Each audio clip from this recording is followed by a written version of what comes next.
नमस्कार. आपल्या सर्वांना सोमवारी, प्रदोषकाळी, शिवरात्रीला किंवा महाशिवरात्रीच्या दिवशी रुद्राभिषेक आपल्या हाताने व्हावा अशी सर्वांची खूप मनातून इच्छा असते. परंतु कधी-कधी गुरुजींच्या अभावी, कधी आपल्या वेळेच्या अभावी किंवा कधी काही वेगळ्या कारणाने तो रुद्राभिषेक करणे शक्य होत नाही.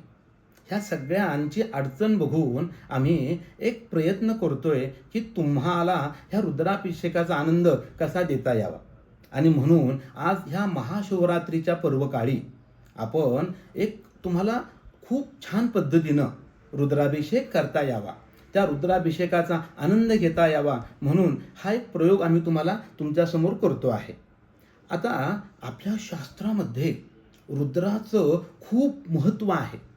शिवलीलामृताच्या ग्रंथामध्ये तर इतकं 11 अध्यायामध्ये रुद्राचा महिमा गायलेला आहे.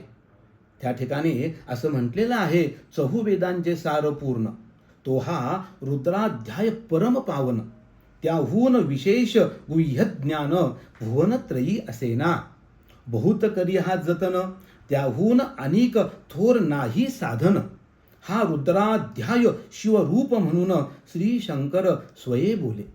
जे रुद्राध्याय ऐकती पठती त्यांच्या दर्शने जीव उद्धरती, मग कमलोद्भव एकांती सप्तपुत्रा सांगे रुद्रहा, मग संप्रदाय ऋषीपासून भूतली आला अध्याय जाण, थोर जप तप ज्ञान त्याहून अन्य नसेची, जो हा अध्याय जपे संपूर्ण, त्याचे निदर्शने तीर्थ पावन, स्वर्गीचे देव दर्शन त्याचे घेऊ इच्छिती, जप तप विद्यार्जन त्याहून थोर नाही जाण, रुद्र महिमा अगाध पूर्ण किती म्हणून वर्णावा.